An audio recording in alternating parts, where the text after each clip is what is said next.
तो जम्मू कश्मीर में तिरंगे का दौर, बहुत स्वागत है। नमस्कार, मैं हूं आपके साथ अबू हुरैरा और आप देख रहे हैं JKLH प्राइम टाइम।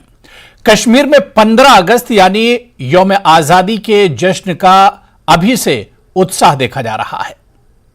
श्रीनगर के लाल चौक पर तारीखी घंटाघर पर तिरंगा फहराया गया है। यह घटना ऐतिहासिक है, तारीखी है, क्योंकि यह पहला मौका है जब घंटाघर पर राष्ट्रीय ध्वज लहरा रहा है। इसकी वजह यह है कि लाल चौक पर घंटेघर का निर्माण 1980 में हुआ था। इसके बाद यहां तिरंगा नहीं लहराया गया। कश्मीर में हर राष्ट्रीय पर्व के दौरान आतंकी हमलों की घटनाएं होती थीं, जिसके चलते यहां लोगों को कोई जश्न मनाने की इजाजत नहीं दी जाती थी। लेकिन 2019 अगस्त में 370 हटने के बाद अब ऐसा नहीं हो रहा है। अब कश्मीर की जो तस्वीर है वो तेजी से बदल रही है और श्रीनगर के लाल चौक में जिस तरह से तिरंगा लहरा रहा है, ये इसकी जीती जागती मिसाल है। आज इसी को हम JKLH प्राइम टाइम में समझेंगे।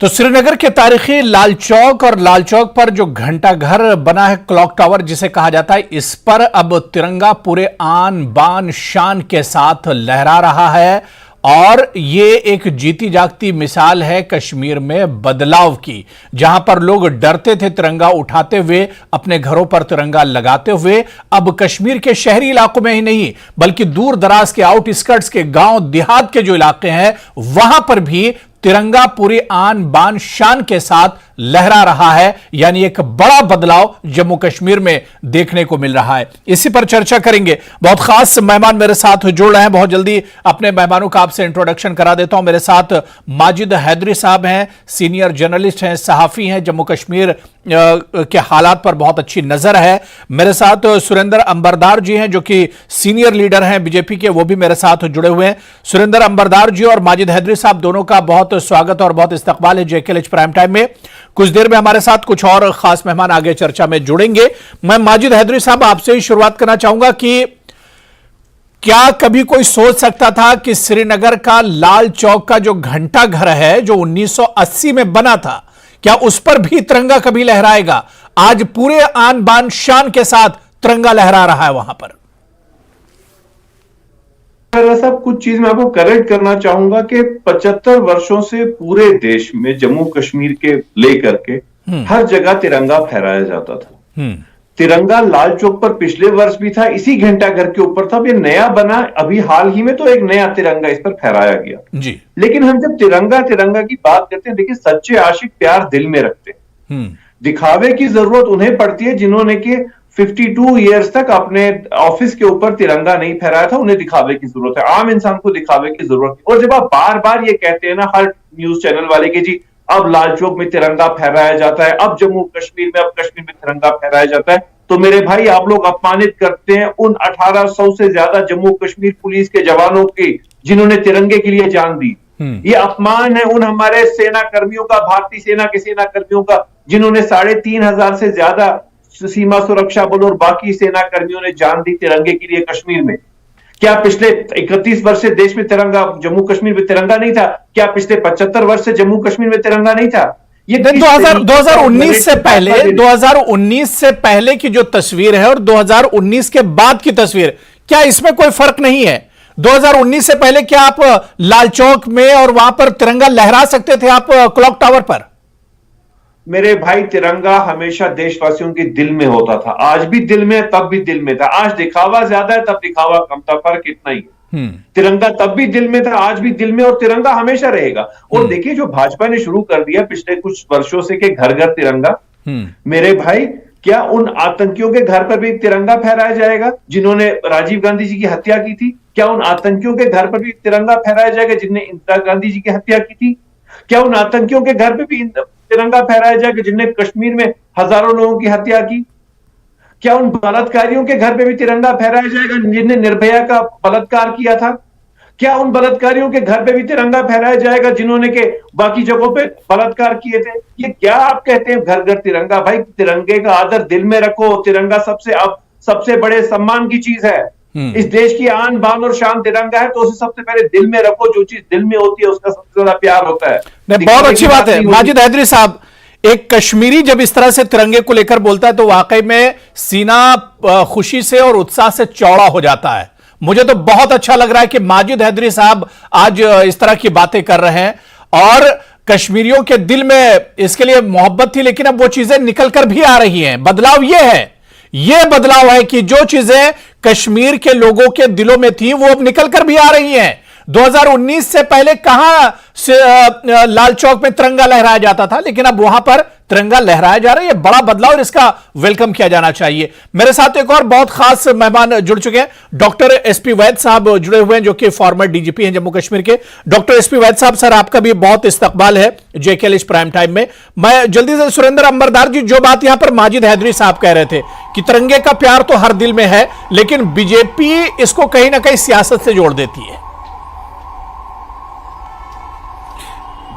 देखिए, आपका धन्यवाद। और जब हम तिरंगे की बात कर रहे हैं, 3 रंगों की बात कर रहे हैं, ये समझने की आवश्यकता है कि जो एरोमेटिक फ्लेवर है ग्रीन का, जी शायद बहुत लोगों का उसका एहसास नहीं है। जब हम प्योर टी जो है, सफेद रंग की जो प्योरिटी है, जो प्योर फ्लेवर है, जो प्योर एसेंस है, शायद उस भाव को, उस स्पिरिट, उस फील को कैच करने की भी जरूरत है। और जो सैफरॉन है, जिसमें एक पॉजिटिव वाइब है, सब कुछ मिलाकर एक मेटाफिजिकल, एक स्पिरिचुअल फील जो तिरंगे में आता है, उस फील को, उस स्पिरिट को अंडरस्टैंड करने की जरूरत है। मैं दुख से कहना चाहूंगा कि आप जो जम्मू कश्मीर के पॉलिटिशियंस हैं और जम्मू कांग्रेस है, उन्होंने इस तिरंगे को लोगों के दिलों में बसाने का काम कभी नहीं किया है। और मैं ये भी कहना जायज समझूंगा कि वो शायद कॉन्स्टिट्यूशन को भी अपमान करते थे, क्योंकि कॉन्स्टिट्यूशन में जो पहला फंडामेंटल ड्यूटी है, आज भी जम्मू कश्मीर में जो रीजनल पॉलिटिकल पार्टीज हैं और जो कांग्रेस है, फर्स्ट फंडामेंटल ड्यूटी का पालन नहीं करती है। और इसी कारण से जो कश्मीर में तिरंगे को लेकर लोगों में जो भाई खड़ा कर दिया था, इन लोगों ने ही तिरंगा का भाई खड़ा कर दिया।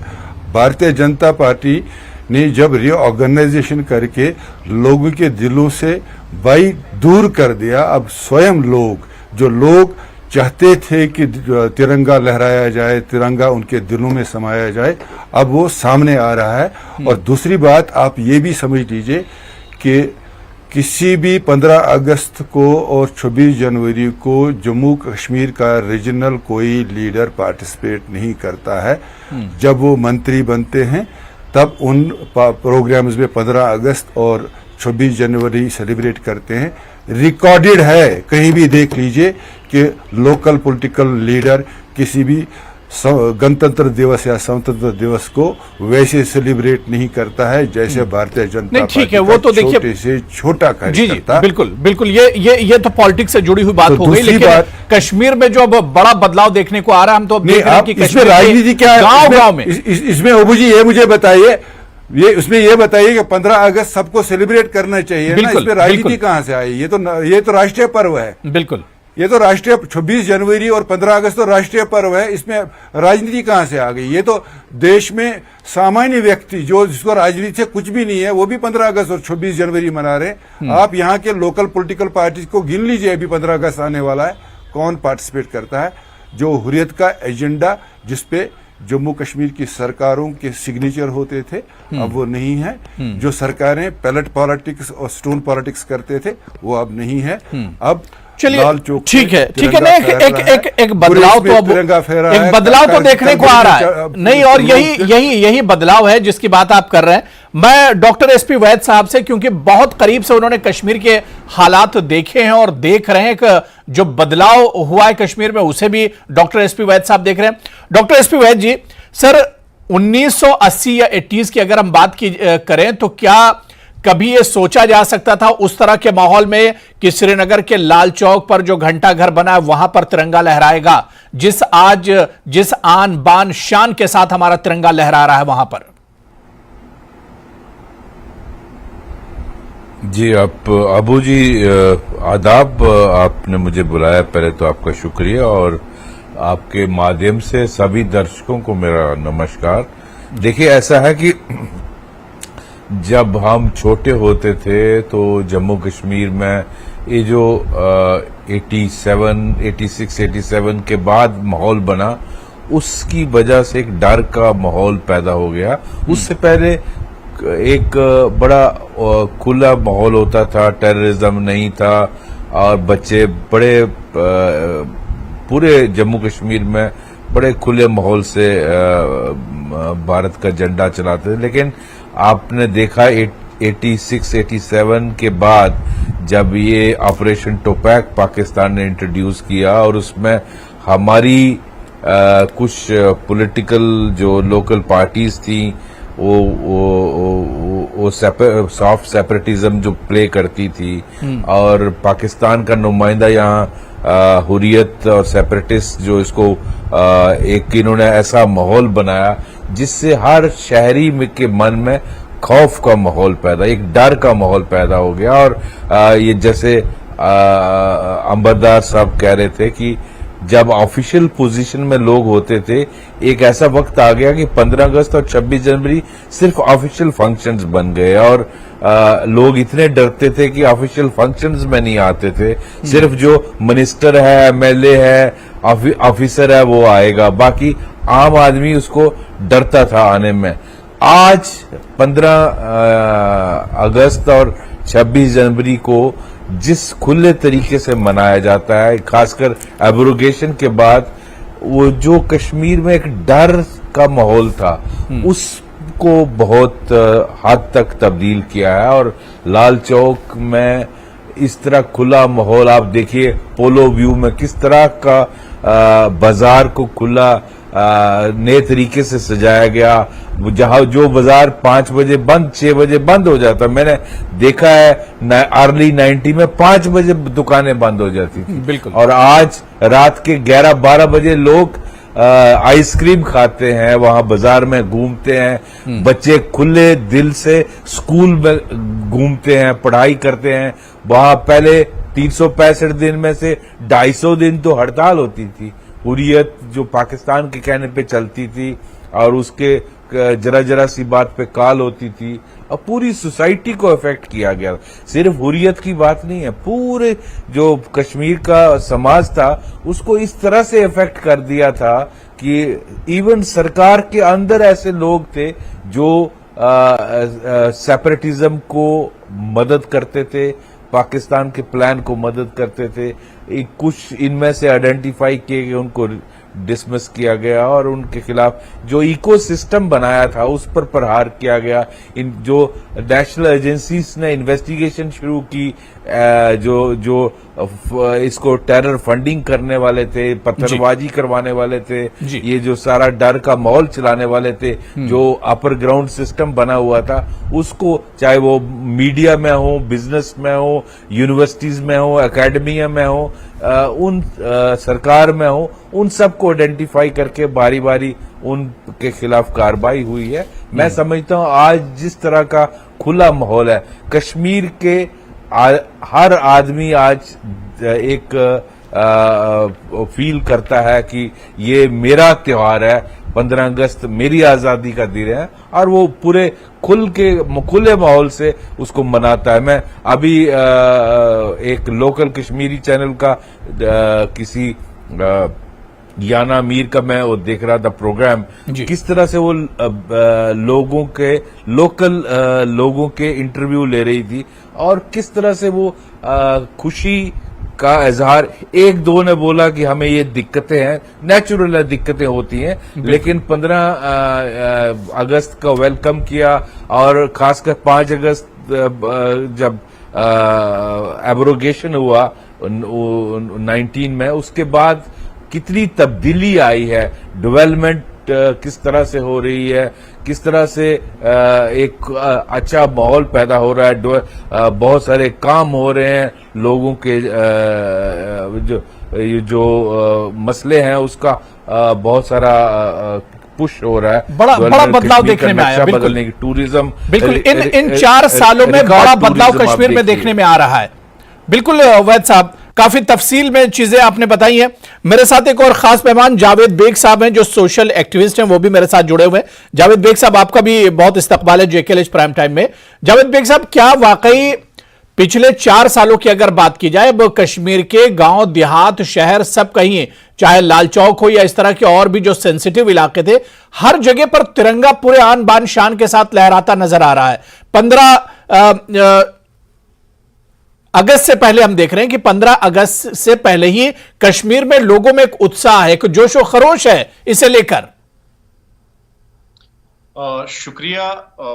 देखिए, मैं आपके चैनल के माध्यम से हमारे पूरे मुल्क को, कौम को एक खुशखबरी देना चाहूंगा कि ना केवल इस साल बल्कि पिछले 2 साल से जी हमारे कश्मीर में हमारी कश्मीर की बच्चियां तिरंगा बना रही है। मेक इन कश्मीर इनिशिएटिव के तहत एक यूनिट जिसमें लोकल जो है कुछ बच्चियां जो कॉलेज खुद पढ़ने भी जाती है, और उन्होंने ये इनिशिएटिव लिया और उस इनिशिएटिव का नाम हमने पासबाने रिवायत रखा था खुनमू इलाके में, जिसमें सिविल सोसाइटी और एडमिनिस्ट्रेशन के कुछ दोस्तों ने और हमारे फौज ने मिलकर उन बच्चियों की मदद करी, और उन बच्चियों ने मेक इन कश्मीर के तहत तिरंगे बनाए, और वो तिरंगे आज के डेट में बहुत सारे मुल्कों में भेजे गए वो तिरंगा लहराने के लिए, ना सिर्फ हमारे मुल्क की रियासतों में। तो ये 2 साल से ये मानसिकता में बदलाव है। आज के डेट में जो त्योहार आने वाला है 15 अगस्त को, वो अभी तक यहाँ के कुछ जो लालची सियासतदान थे या वो सियासी पार्टियां, उन्होंने एक गैप पैदा की थी मुल्क और कश्मीर, जम्मू कश्मीर की आवाम के बीच में एक गैप बनाकर रखी थी उन्होंने। उस गैप में वो खुद को फिल करते थे, खुद को वो उसमें एम्प्लॉय करते थे पॉलिटिकल गिमिक्स के जरिए। वो अब खत्म हो गया, क्योंकि आज के डेट में आप लाल चौक जाइए, मैं कल इवनिंग में वहां पे था, कोई डर का माहौल नहीं, किसी से मुझे नहीं लगता है किसी से कोई डर लग रहा है जी। हर जगह कश्मीरी और हमारे बाकी रियासतों से आए हुए मेहमान एक साथ बैठ के कॉफी चाय या कहवा पी रहे थे। ये मानसिकता का बदलाव, मुझे लगता है ये एक डिवाइन इंटरवेंशन है जिसकी काफी दहाइयों से जरूरत थी, और पिछले 30-35 साल से जो कश्मीरियों ने सफर किया, मुझे लगता है उस सफरिंग के इवज में ऊपर वाले ने कश्मीरियों को उस सारी सफरिंग से बाहर निकाला और एक नया कश्मीर तामीर हो गया। उस नए कश्मीर की कुछ घड़ियां मैं आपको पिछले 4 साल के आंकड़े बताता हूं। पिछले 4 साल में एक भी जगह पे स्टोन पेल्टिंग नहीं हुई, एक भी जगह पे हमारे कश्मीर का कोई बच्चा ना पैलेट गन का शिकार हुआ, ना गोली का शिकार हुआ। पिछले 4 साल से हमारा कोई भी टूरिस्ट गोली का शिकार नहीं हुआ। पिछले 4 साल से हमारे किसी बच्चे पे पोटा नहीं लगा, जो पिछले 35 साल से रवैया था यहाँ का। बड़ा बदलाव। पिछले 4 साल से करप्शन से लोग डरते हैं, जिनको आदत बनाई थी कुछ सियासी जमातों ने, करप्शन उनकी आदत थी। करप्शन से आज के डेट में करप्ट लोग डरते हैं, अवाम किसी चीज से नहीं डर रहा है। अगर ये बदलाव नहीं है, अगर ये नया कश्मीर नहीं है, मुझे आप बताइए फिर नया कश्मीर क्या है? माजिद हैदरी जी, माजिद हैदरी साहब, जावेद बेग ने जो बातें बताई, क्या आप इससे सहमत हैं, मुत्तफिक हैं? नया कश्मीर क्या आपको भी नजर आ रहा है? जी देखिए अबू हुरैरा साहब, नया कश्मीर जो है उसमें 2 ही चीजें हर एक मानता है कि अब पथराव नहीं होता, अब हड़ताल नहीं होती, हर एक अग्री करता है।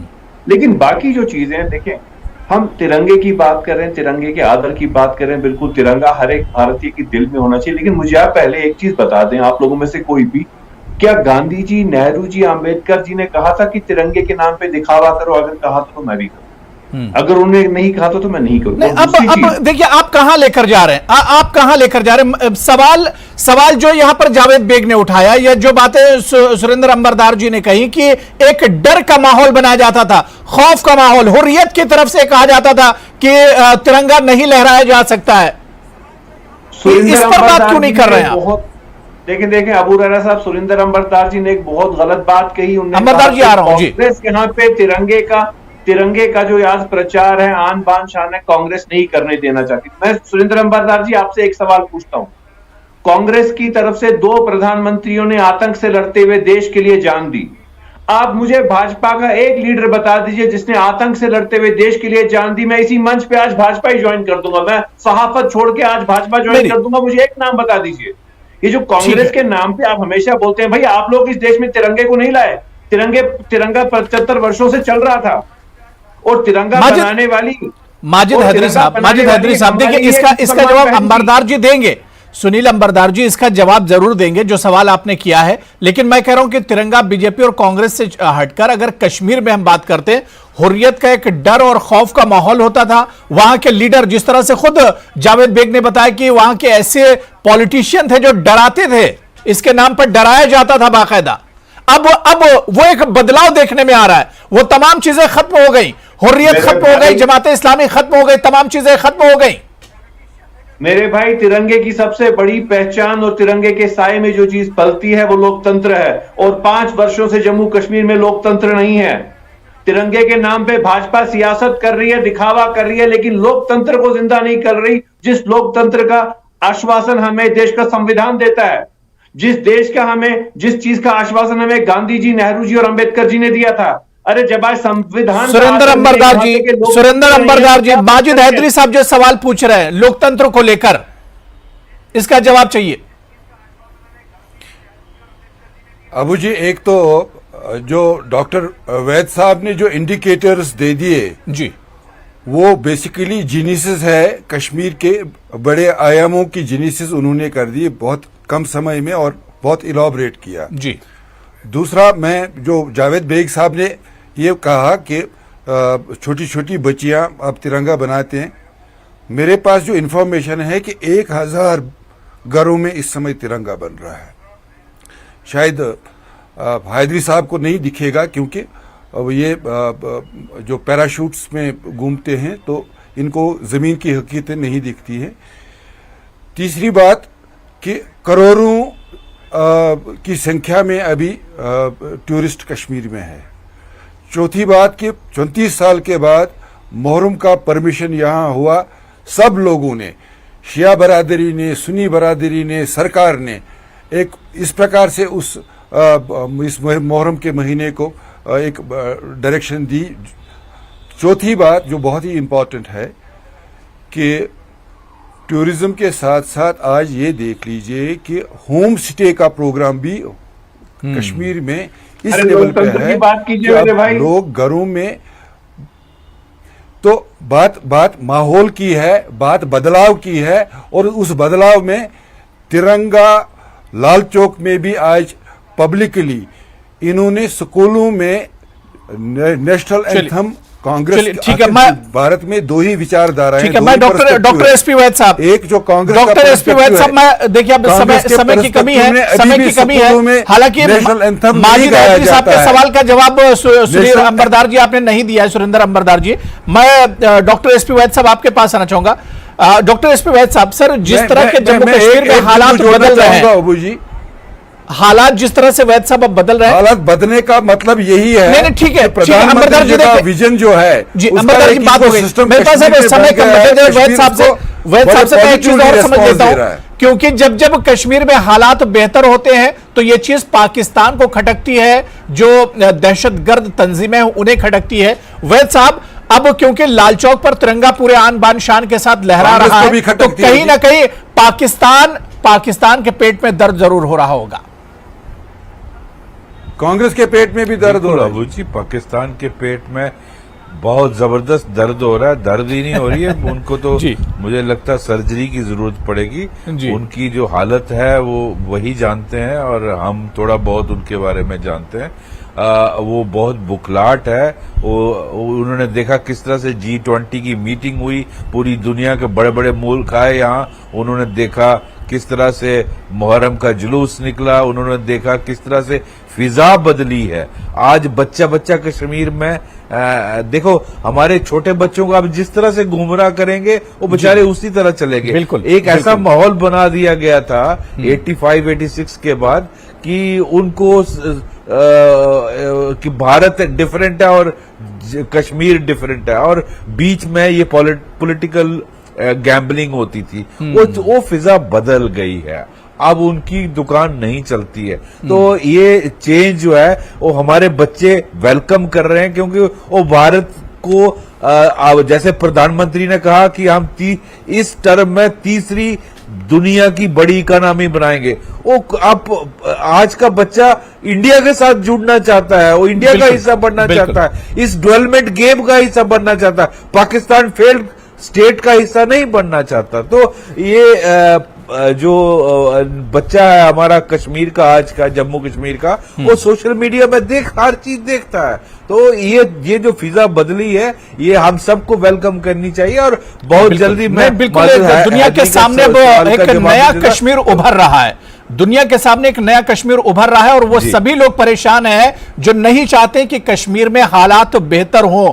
कश्मीर में आप देखिए कि किस तरह से बच्चों के स्कूल साल भर खुले रहते हैं, अब पत्थरबाजी नहीं हो रही है। यहां पर अब जिस तरह के हालात पहले होते थे, मजहबी आजादी है जिसका जिक्र यहां पैनलिस्ट ने किया है। यहां पर बहुत सी चीजें अब रात में भी खुली रहती हैं, रात में बस की सर्विस शुरू हो गई, रात में लोग अपने घरों से निकल सकते हैं। तो एक नया कश्मीर दुनिया के नक्शे पर उभर कर आ रहा है और इसका वेलकम करना चाहिए। और इसमें सबसे अहम बात यह है कि इस बदलाव में जम्मू कश्मीर के अवाम को भी बराबर शरीक होना चाहिए और इस बदलाव का वेलकम किया जाना चाहिए। बहुत बहुत शुक्रिया, बड़ी अच्छी बातचीत हुई, वक्त की कमी है। डॉक्टर एसपी वाहिद साहब आपका बहुत बहुत शुक्रिया, माजिद हैदरी साहब, जावेद बेग साहब और सुरेंद्र अंबरदार जी, सभी का बहुत बहुत शुक्रिया चर्चा में जुड़ने के लिए। नमस्कार।